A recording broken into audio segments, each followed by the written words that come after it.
The automatic glass doors of Skyward Aviation slid open with a quiet whoosh. Inside, the air smelled of polished marble and expensive coffee. Salespeople in crisp suits glided between gleaming jets, their voices low, smooth, and confident. Every sound in that hall spoke of wealth, of belonging. Then came the sound that didn't fit, the heavy, dusty thump of worn work boots. Heads turned. A tall black man stepped inside. His clothes were stained from the soil of a long morning. His hands, rough, weathered, and honest, hung calmly at his sides. There was dirt under his nails and confidence in his walk. The sales manager's voice broke the hush. "Sir, the janitorial entrance is around the back." The laughter that followed was sharp, echoing off marble walls like broken glass. The man didn't flinch. His eyes swept across the showroom, across the glossy white jets, the crystal lights, and the polished stares of disbelief. "I'm here to buy a plane," he said. The manager blinked, then chuckled. "These start at $8 million. Maybe you'd prefer a taxi." The staff snickered quietly. One of them whispered, "Wrong address, buddy." But the man reached into his pocket, pulled out a plain business card, and placed it on the reception desk. The receptionist frowned, then froze. Her eyes widened at the name printed in gold: Eli Matthews, founder of Green Earth Technologies, a man whose company had turned drought into opportunity, who'd built an agricultural empire from nothing but stubborn faith and innovation. But no one recognized that yet. "Not here." Eli didn't react to the mockery. He simply stood tall, dirt-streaked, and unshaken. "I'd like to see your Gulfstar 700 models," he said evenly. The sales manager smirked. "Of course. But these aren't exactly your average vehicles. Maybe we should discuss your expectations first." He said it like he was talking to a confused child. Eli's voice remained steady. "I know exactly what I'm looking for." He walked toward a sleek white jet model displayed beneath a chandelier. "The airflow design here," he said softly, "seems improved from last year's prototype." The manager frowned. "You seem to know aviation terms. Care to tell me the cruising altitude of that model?" Eli met his gaze. 51,000 feet. About 5,000 higher than most competitors.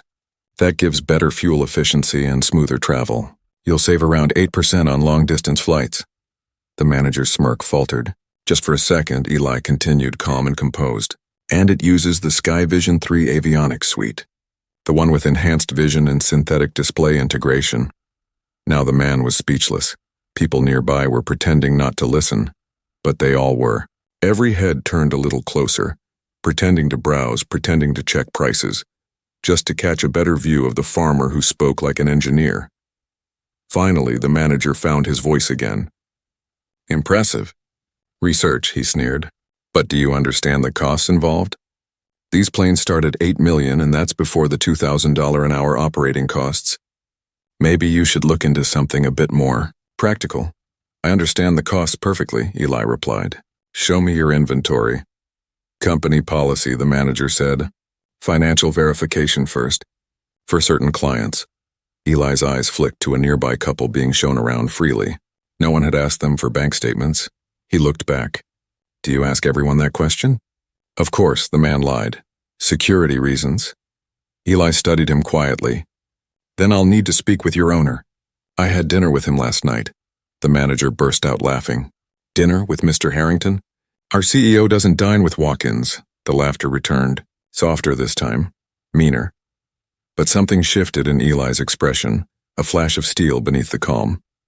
"Let's not waste time," the manager said, still smiling. "Follow me."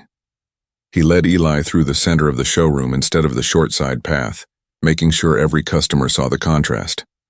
The polished suits, the dusty overalls, the rich and the assumed poor. "Understand, Mr. Matthews," he said loudly. "We deal with legitimate buyers only. Can't be too careful." Eli didn't respond. But behind him, a young saleswoman named Maria Lopez looked up from her desk. Her jaw tightened. She had seen this kind of scene before, too many times. Inside the glass-walled office, the manager stood while Eli sat. "I'll need to see proof of funds," he said flatly. "Bank statements, identification, this isn't like buying a pickup truck."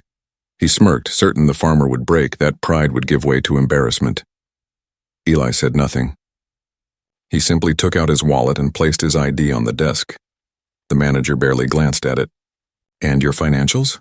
Eli's phone buzzed before he could respond. He glanced down. Governor Lane, incoming call. The manager rolled his eyes.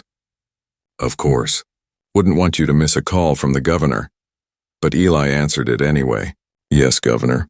The sustainability bill is progressing as planned. His voice was low and professional. We'll have the revised draft ready tomorrow. A pause. Then calmly, I may have another matter to address first. When he ended the call, his eyes hardened. He texted someone named Marcus. Plan B, Skyward Aviation. Document everything. The reply came instantly. On it. Cameras ready. Back inside, the manager was laughing with his coworkers. They come in like they own the place. Doesn't even have a decent pair of shoes. Maria's fingers curled around her pen. Her face burned with quiet anger. Eli returned unbothered. I'd like your compliance officer to handle my financial information, he said. The manager smirked. Compliance officer? For your accounts? But when the compliance officer, Diane Brooks, arrived, she nodded briskly. That's actually correct procedure for high-value clients. Eli turned his phone toward her, quietly showing his banking app. Her expression changed instantly, shock melting into disbelief. She whispered something. The manager froze. Then she handed him the tablet. His eyes widened. He stared at the screen as if it had punched him. 9 figures. Multiple corporations. Investment portfolios worth more than Skyward Aviation itself. The man swallowed hard. His fake smile returned, but his confidence didn't. Well, Mr. Matthews, why didn't you say so earlier?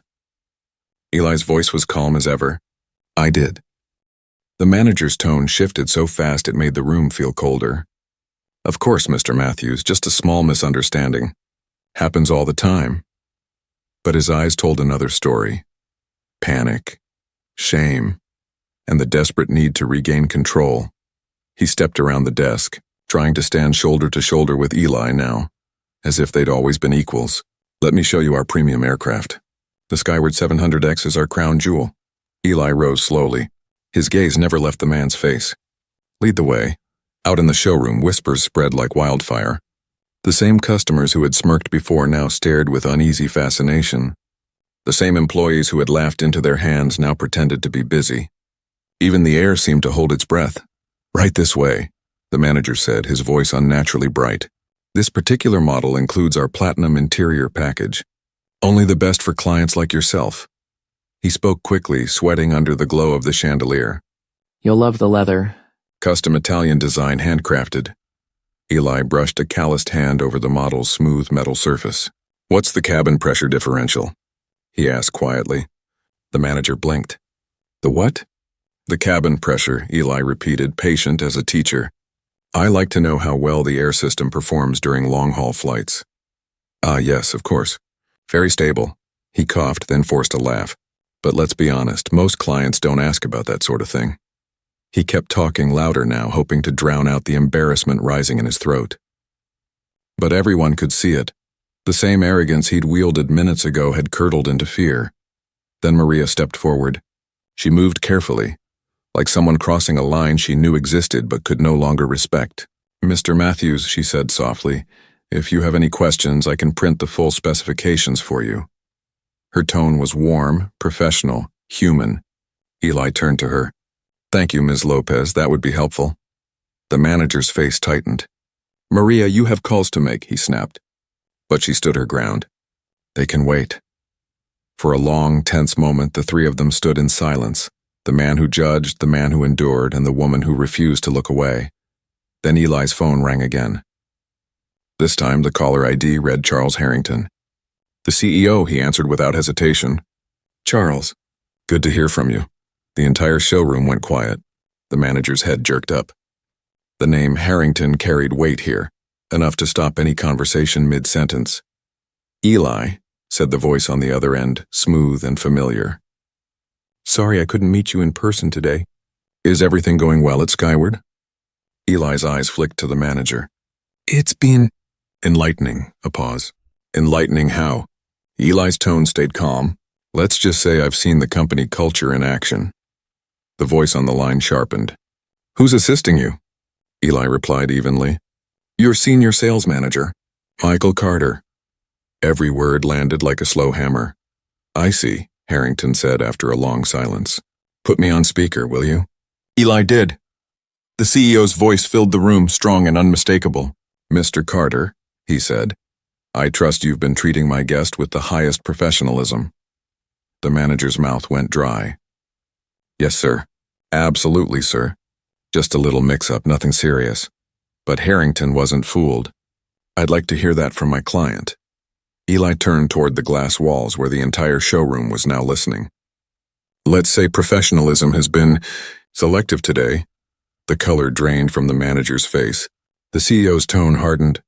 "I see. Mr. Matthews, thank you for bringing this to my attention. We'll talk shortly." The call ended. The silence that followed was suffocating. Maria looked down at her desk, pretending to type, but everyone could see the tremor in her hands. The other employees avoided eye contact entirely. Eli turned to the manager.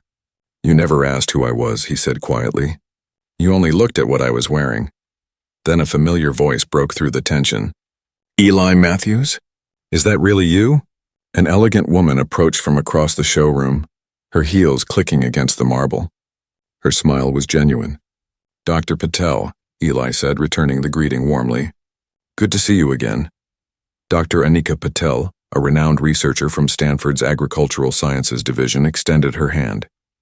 "Your last presentation on sustainable irrigation systems was incredible. You're transforming food security in half the world." The manager's jaw tightened. The name rang through the showroom like a bell. "You two know each other?" he asked, his voice cracking slightly. "Of course," Dr. Patel replied. "Eli's company partnered with us last year. His innovations are rewriting agricultural technology." The manager's fake smile collapsed completely. His face was a strange mix of fear and disbelief. "Dr. Matthews," he stammered, now adding the title he'd once ignored. "You never mentioned," Eli interrupted quietly. "You never asked." Dr. Patel's gaze shifted between them, realizing instantly what had happened. "I see," she said softly. "Still the same story, isn't it? People judge the dirt on your hands before they see the gold beneath it." Her words spread through the room like quiet thunder. Eli didn't reply. He didn't need to, because at that moment every person watching understood exactly what they were seeing, the slow unraveling of arrogance in the face of truth. The manager cleared his throat. "Let's restart, shall we? I'd like to personally handle your purchase from here on." Eli's eyes held his. "I've already handled it." He reached into his jacket and pulled out a document, a finalized offer of purchase, pre-approved, signed by Skyward's CEO himself. Maria's breath caught. The manager's face turned ashen. "I was never here to prove my worth," Eli said. "I was here to see if your company still deserved mine." The words hung heavy in the air, honest and unshakable. He turned and walked toward the hangar doors, his boots leaving faint traces of dust behind him on the marble floor, the same floor where laughter had echoed an hour earlier. Now not a sound followed him, but this wasn't over. Not yet, because what was about to happen next wouldn't just change one man's life. It would shake an entire company to its core. The automatic doors of the hangar opened with a low hiss, letting in a gust of warm air and the hum of machines at work. Rows of private jets gleamed under skylights like sleeping giants. Their metallic bodies reflected light in flawless waves, perfect and untouched, until Eli's boots echoed against the concrete floor. Every conversation nearby faltered. The mechanics paused mid-adjustment. The other buyers glanced up. They could feel something shifting, though no one yet knew why. Michael trailed close behind, still trying to act composed, still hoping to patch the hole in his dignity. "These," he said too loudly, "are our premium selections. State-of-the-art systems, long-range capability, handcrafted interiors, truly the best money can buy." His voice trembled slightly on the last sentence. Eli's eyes scanned each aircraft. "What's the fuel efficiency on this one?" he asked, pointing toward a silver model near the center. "Ah," Michael began, hesitating. Well, it depends, of course, on flight conditions. We'd have to run those calculations later." Eli nodded, taking a slow step closer. "And the maintenance cost projection over 5 years?" The manager's throat tightened. "That data is proprietary." Eli raised his eyebrows. "So you're asking customers to buy without the facts?" A few heads turned. Someone near the back whispered, "Who is this guy?" Eli's tone stayed calm. Seems like transparency ends when assumptions begin. Michael forced a laugh, the sound brittle. You have quite a sense of humor, Mr. Matthews. Let's focus on the fun stuff, shall we? The entertainment systems here are spectacular. Touchscreens, surround sound, very user-friendly. Eli glanced at him. Even for someone from an agricultural background? The words landed with quiet weight. Michael froze, realizing too late what he had implied earlier. The pause stretched just long enough for everyone nearby to feel it. I only meant... He started, but the sentence died in his throat. Eli continued inspecting the jets, jotting notes in his phone. Michael frowned. Taking pictures isn't permitted here, he snapped, regaining a bit of his old arrogance. I'm not taking pictures, Eli said without looking up. I'm writing questions for my aviation consultant. Consultant? Michael repeated, incredulous. I assure you no one knows these aircraft better than me. Eli didn't reply. He moved toward a larger jet, white with thin blue streaks along its fuselage. This one interests me. What's the delivery timeline? Michael stepped between him and the plane, blocking the view. This particular model is complex. Advanced systems, high-level integration. It might be too sophisticated for a first-time buyer. Eli tilted his head. Too sophisticated? Michael forced a grin. I'm just thinking practically. Maybe start with something simpler, something easier to handle, for someone, newer to aviation. Eli's eyes stayed steady. Would you say the same thing to every client? Michael hesitated. Each recommendation is based on background, experience, fit. Fit, Eli repeated softly, the word cutting deeper than it sounded. Interesting measure. Before Michael could respond, a woman's voice echoed across the hangar. Eli Matthews?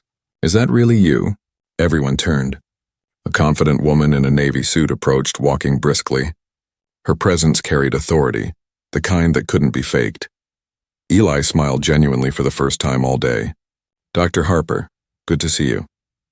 Dr. Amelia Harper, one of the country's leading scientists in renewable agriculture, extended her hand.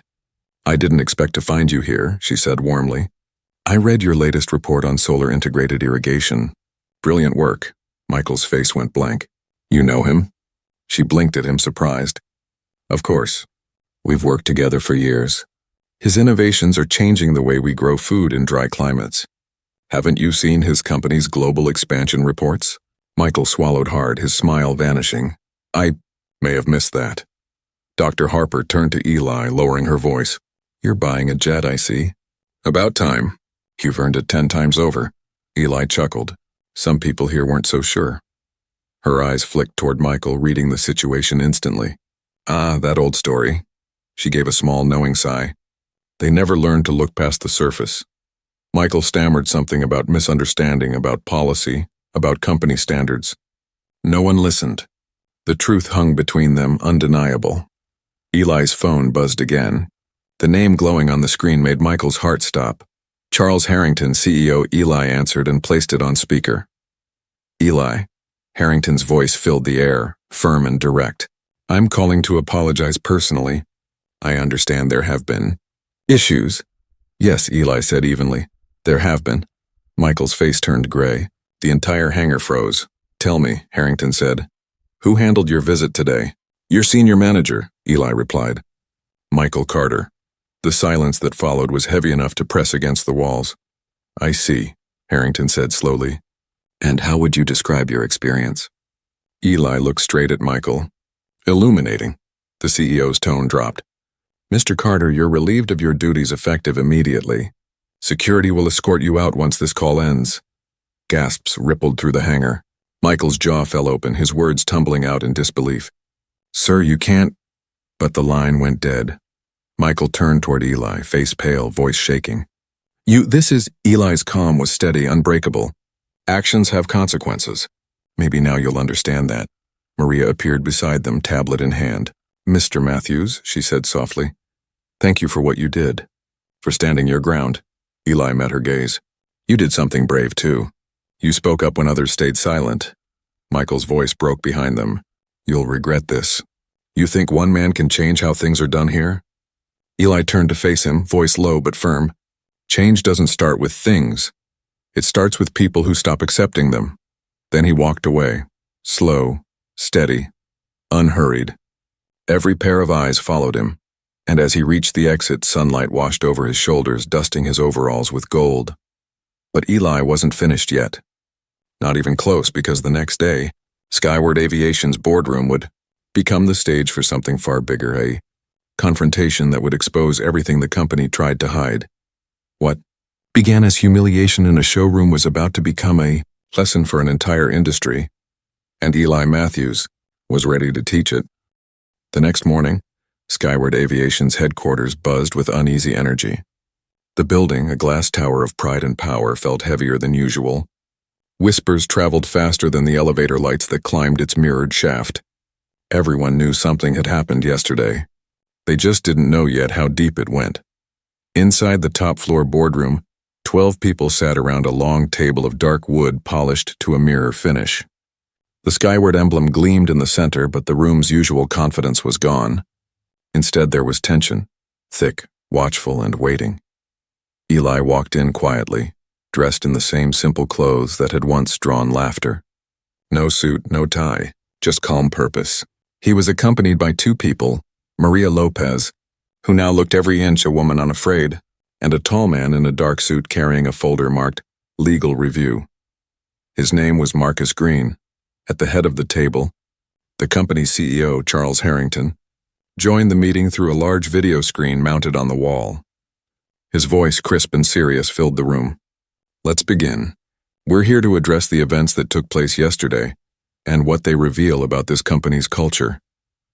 Across the table, Michael Carter sat stiffly, pale and defiant.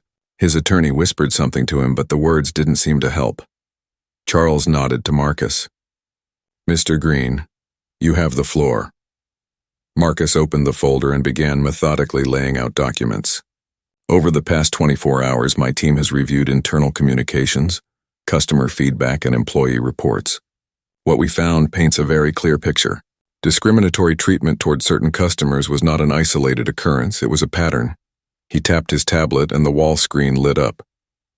Footage from the showroom appeared. Michael's dismissive gestures, his smirk, his words echoing. The janitorial entrances around back. Then came his mocking laugh about the taxi. The room went utterly silent except for the sound of the recording. When it ended, Marcus continued. There are 6 other documented complaints against Mr. Carter in the last 18 months. All dismissed with minimal investigation. The company's chief legal officer, a woman named Elaine Morris, shifted uncomfortably in her chair. Those cases were reviewed under our standard procedures. Eli leaned forward slightly. Which means documentation, verbal warnings, sensitivity training. Michael spoke up suddenly, his voice sharp. That's exactly right. I followed every requirement. This is being blown completely out of proportion. You don't understand the kind of clientele we deal with. Eli's eyes fixed on him, calm but piercing. I understand perfectly. You looked at a man and decided what he could afford based on his clothes and his skin. Tell me, how many people did you misjudge before me? Michael's jaw clenched. This is business. We profile all customers to save time. The words landed like a slap across the table. Maria stood, trembling but resolute. No, you profile people who look like me and Mr. Matthews. You treat them differently from others. I've seen it every day since I started here. She held up her tablet. I have 17 incidents recorded. Dates, names, comments. Every single one ignored. Elaine frowned. Ms. Lopez, that's serious. It's true, interrupted another voice from the corner. Everyone turned to see an older man from the accounting department step forward. I've been here 20 years. He's right. Some of us learned to keep quiet just to keep our jobs. Charles's expression hardened on the screen. So it's not just customers. No, Eli said. It's culture. Marcus placed another document on the table. Mr. Harrington, this is a summary of behavior patterns across departments. The evidence shows that biased conduct wasn't only tolerated, it was protected by silence. Michael's lawyer raised a hand. This is still subjective interpretation. You can't prove intent. Marcus pressed a button on his tablet. A new recording began to play. Michael's voice clear and unmistakable. These people need to understand where they belong. The silence that followed wasn't just awkward. It was condemning. Elaine turned pale. Charles exhaled slowly. That, he said, is intent.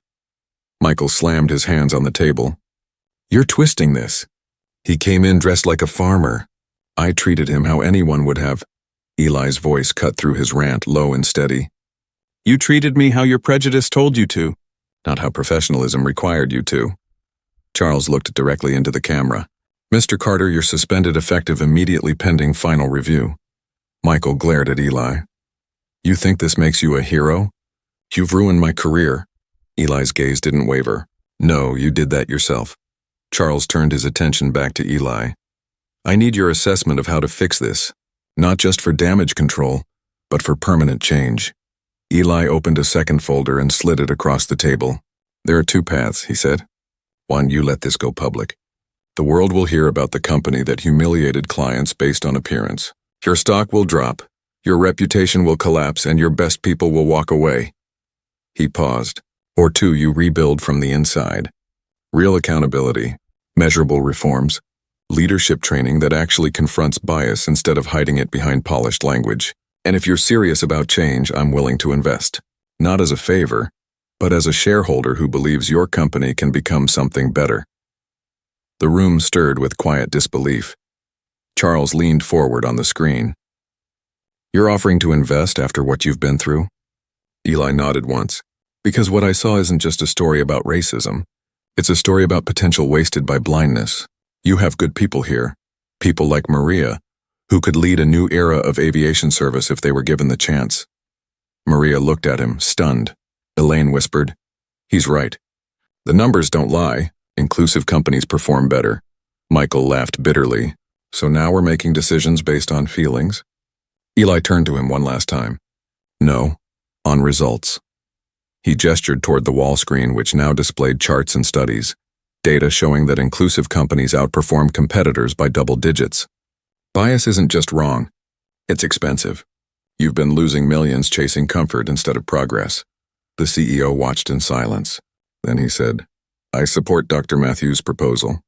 We'll implement full reforms, training, auditing, accountability. Every layer of leadership will answer for this. Michael shot to his feet. This is madness. You're destroying everything I built. Charles's voice was cold and final. You built walls, not bridges. We don't need them anymore. The security guards waiting outside stepped in quietly. Michael's attorney touched his arm, urging restraint. He pulled away, muttering under his breath as he was escorted from the room. Eli didn't watch him leave. His focus was already elsewhere, on the people who had stayed, the ones ready to build something different. Charles's voice softened slightly. Dr. Matthews, once reforms are implemented, I want you to oversee the process as an equity partner. Full authority on compliance and cultural transformation. Eli inclined his head. Then let's get to work. No one clapped. No one spoke. But everyone in that room knew they'd witnessed a turning point. The boardroom lights seemed brighter now, almost hopeful. Maria exhaled for the first time in what felt like hours. The air carried a new kind of silence, not the silence of fear, but the kind that comes before rebuilding. Outside, the city skyline shimmered in sunlight. And somewhere deep in the heart of Skyward Aviation, change had finally begun to take flight. But while the company was beginning to heal, not everyone was ready to let go. In a small side office behind a closed door, Michael Carter sat alone, staring at his phone.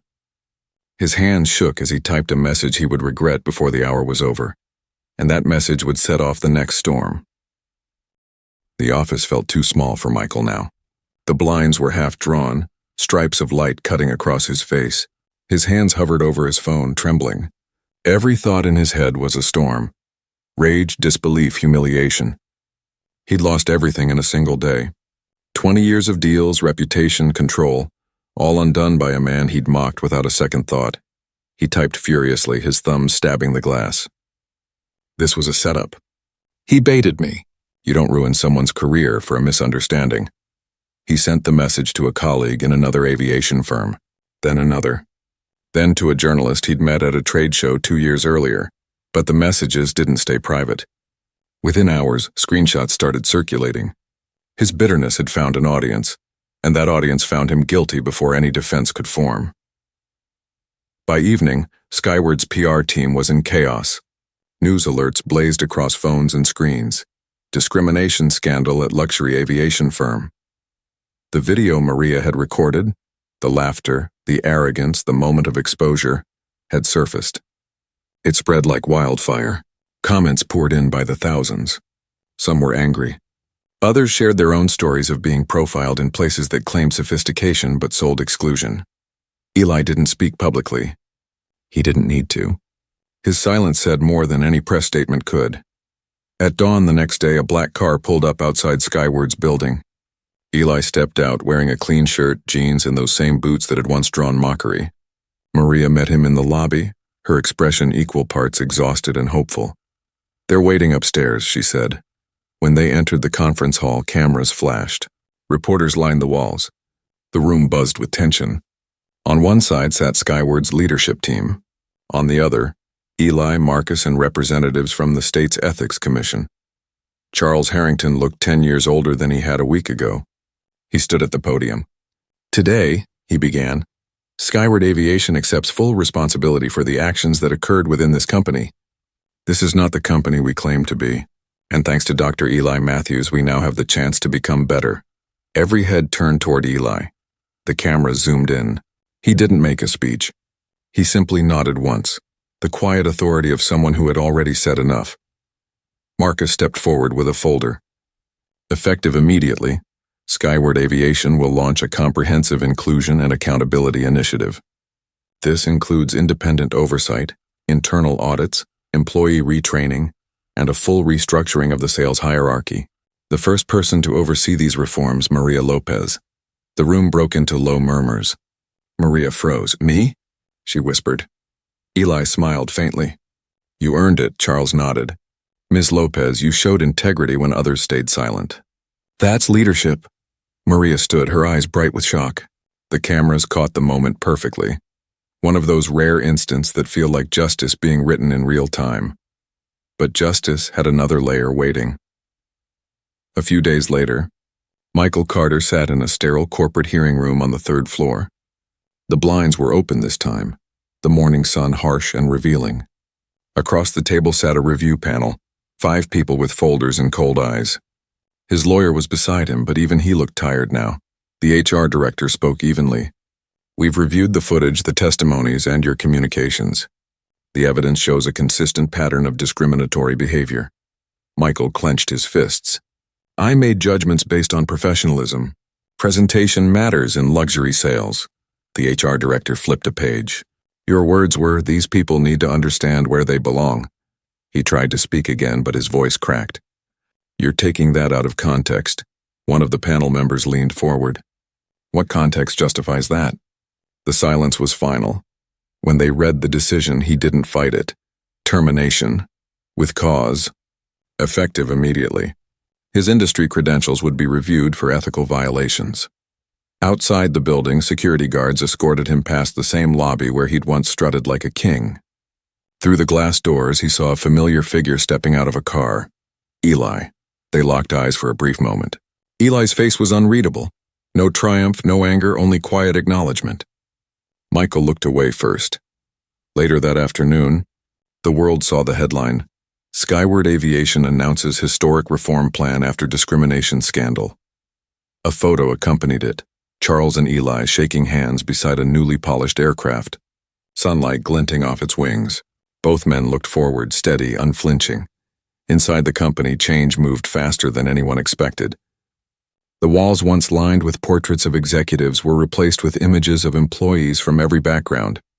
Training programs focused not on slogans but on data, on how bias cost time, money, and reputation. Maria's office filled with energy. She worked 12-hour days building new systems for accountability, developing mentorship programs, analyzing customer satisfaction data. Every change was measured, every improvement recorded, and the numbers spoke for themselves. Within months, Skyward's sales rose 12%. Complaints dropped to near zero. Employees reported higher morale. The culture that had once fed arrogance now breathed respect. Eli visited often, quietly reviewing progress. He rarely stayed long, always returning to his fields, his labs, his research sites. He preferred the smell of soil to the sterile chill of boardrooms. But his presence lingered even when he wasn't there. Reporters tried to draw him back into the spotlight.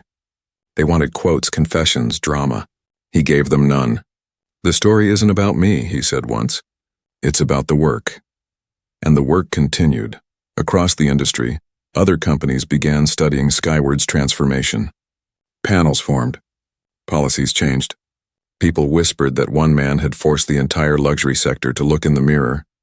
But far from the cameras, in the quiet of his home office, Eli received a letter one morning. The handwriting was tight and deliberate. The name on the envelope made him pause. Michael Carter. He opened it slowly, the paper crisp under his hands. Dr. Matthews. The past months have given me more silence than I ever wanted. I still believe parts of this were unfair, but I've come to see what I refused to before. The way I saw people was wrong. I told myself it was professionalism. It was pride. And pride blinded me. You forced me to look at that. I don't expect forgiveness. I only wanted to acknowledge that you were right.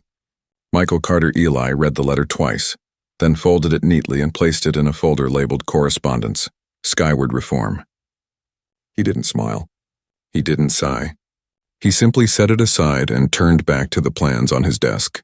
A blueprint for his next agricultural research center. This one in a drought-stricken region overseas. For him, the fight had never been about revenge. It had always been about transformation, and transformation, he knew, was never truly finished. Weeks later, Skyward hosted a summit on ethical leadership in luxury industries. Executives from across the world attended. Maria presented data showing how inclusion improved profit margins and customer trust. The room buzzed with attention. Eli watched from the audience, arms folded, listening quietly as others spoke. When she finished, the applause filled the hall. Afterward, she found him by the exit. "You know," she said softly, "you started all this." He shook his head. "No, I just stopped letting things stay the same." The two of them walked outside. The evening light fell golden on the runway beyond the glass. A jet waited there, Eli's new one gleaming with Skyward's logo freshly painted on its side. He looked at it for a long moment, then turned back toward the horizon. "Funny thing about the sky," he said. "It doesn't care what you wear when you reach for it." Maria smiled. "No, but people do." "Then it's our job," he said, "to teach them better." And as the engines of his jet roared to life, the wind carried their words into the open air, a promise that the lesson wouldn't end with Skyward. Months later, the fields around Eli's headquarters shimmered under a copper sunset.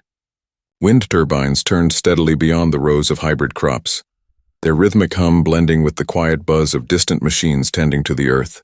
The world had changed for him, but he had not changed for the world. He still began his mornings with his boots in the soil and his hands on the work. From his office window, he could see the new research center rising on the far hill, a living monument to persistence. Inside, scientists from 12 countries collaborated on sustainable farming systems designed to feed millions. None of them cared about his clothes or his background. They cared only about the results and the vision that had carried him from a small-town farm to global leadership. A chime sounded from his computer. A live conference was about to begin. Eli clicked to join, and suddenly, faces from around the world appeared on his screen. Executives, scientists, policymakers. The topic, equity as an engine for innovation. Charles Harrington's face appeared among them. His tone was respectful, his posture humble. "Dr. Matthews," he said, "Skyward's transformation inspired this gathering. What began as a crisis became the blueprint for every one of us." Eli nodded slightly. Change starts small. Sometimes it begins with humiliation, sometimes with courage, but it only lasts when accountability follows. He looked around the virtual room, letting his words settle. Innovation dies in spaces where respect doesn't live. And respect isn't just an ideal, it's infrastructure. You build it, maintain it, and defend it. There was a quiet murmur of agreement. Screens lit up with nodding faces. When the call ended, Eli stepped outside. The air smelled of soil and rain. A sleek jet waited at the edge of the property, reflecting the last of the sunlight. The same model he'd once been told was too sophisticated for him. Its door was open, stairs lowered, engines humming softly like a heartbeat. Maria approached, holding a tablet filled with data from Skyward's new program. "We've certified 27 companies now," she said, smiling. "They've all adopted the same accountability system. Real metrics, real results. Customer satisfaction is up everywhere." Eli nodded. "Good. Numbers prove what hearts have always known." She tilted her head. "Do you ever think about how this started? That one day in the showroom, Every day, he said. Not for what was said, but for what it showed me. Power isn't about money. It's about patience, and the courage to stay calm when everyone else wants you to break. He looked out toward the horizon where the last light touched the distant mountains. I didn't walk into that showroom to expose anyone. I walked in to buy a plane. Life decided to give me a bigger mission. Maria smiled. And you accepted it? Eli glanced at her. Would you have? I think I would have tried, she said softly. He gave a small approving nod. That's all it ever takes. The rumble of the jet engines deepened. As they walked toward it, the wind swept across the fields, carrying the scent of earth and grain. It smelled like work, like beginning again. When they reached the stairs, Eli paused and looked back at the farm. Everything starts here, he murmured. This is where I learned that the ground you stand on doesn't define your height. Maria followed his gaze. You built all this because you never forgot who you were. He smiled faintly. That's the only reason it means anything. They boarded the jet. Inside the cabin was quiet and warm. The pilot's voice came over the intercom. Destination? Eli thought for a moment. Dallas, he said finally. There's a conference. They want me to talk about building integrity into luxury industries. Maria raised an eyebrow. You've become the teacher now. He chuckled softly. Just returning the favor. As the plane lifted from the runway, the view through the window widened, the fields shrinking below, the turbines spinning like white petals across the land. Somewhere beneath them, stories like his were waiting to unfold. People were walking into boardrooms, showrooms, and offices, still fighting to be seen for who they were. But now the world was paying more attention. Companies were rewriting policies. Leaders were rethinking what success meant. And at the center of it all, the lesson remained simple. Respect the unseen. Listen before you judge. Measure worth not by appearance but by action. Because somewhere another man in worn clothes was stepping into a place that wasn't ready for him yet, and the world would test whether it had truly learned. As the clouds opened before the jet, Eli leaned back watching the horizon. The sunlight flashed off the wings, and for a brief moment the sky itself seemed to bow in acknowledgement. He closed his eyes, not in triumph but in peace. The story had come full circle. Yet its echo would travel far beyond him, into every place where dignity still waited to be recognized. And the sky, endless and forgiving, carried him forward.